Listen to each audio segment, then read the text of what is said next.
తమిళనాడులో TVK party majority స్థానంలో విజయం సాధించిన నేపథ్యంలో విజయ్ అభిమానులు చిత్తూరులో పెద్ద ఎత్తున సంబరాలు నిర్వహించారు. టీవీకే పార్టీ స్థాపించి 2 ఏళ్లలోనే విజయ్ తమిళనాడు ఎన్నికలో సంచలనం సృష్టించిన తరుణంలో నటుడు విజయ్ అభిమానులు చిత్తూరు నగరంలోని గాంధీ విగ్రహం వద్ద పెద్ద ఎత్తున బాణసంచు కాల్చి స్వీట్లు పంచిపెట్టారు.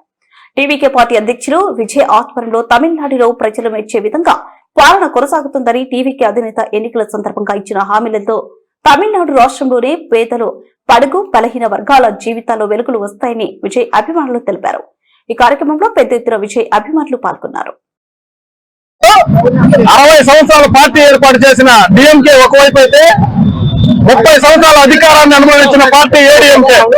ఇలాంటి ద్రవిడ కల్చర్ ఉన్నటువంటి తమిళనాడులో సుమారు 70 సంవత్సరాలుగా తమిళనాడు ఏలినటువంటి 2 పార్టీలను చిత్తుగా ఓడించి సుమారు 110 సీట్లు దాటి ముందంజలో ఉన్నటువంటి మా విజయ్ గారికి శుభాకాంక్షలు తెలుపుతూ ఖచ్చితంగా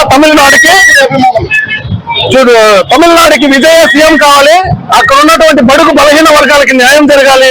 ఉన్నటువంటి ప్రతి ఒక్క స్కీమ్ ని చెప్పినటువంటి ప్రతి స్కీమ్ ని తమిళనాడు ప్రజలకు అందించాలని కోరుకుంటూ చిత్తూరు అభిమానులుగా విజయ్ అభిమానులుగా చిత్తూరు నుంచి కోరుకుంటా ఉన్నాం. ఆంధ్ర నుంచి మా తమిళనాడు రాజకీయాల్లో సంచలనం సృష్టించిన ఇళయ దళపతి విజయ్ మొట్టమొదటిసారిగా దళితుల నుండి ముఖ్యమంత్రిగా అయినారు. ఎన్నో ఒక 2 సంవత్సరాలు పార్టీ పెట్టి 2 సంవత్సరాలు అయింది. ఇంత త్వరగా ముఖ్యమంత్రి అవడం మాకంతా చాలా సంతోషంగా ఉంది.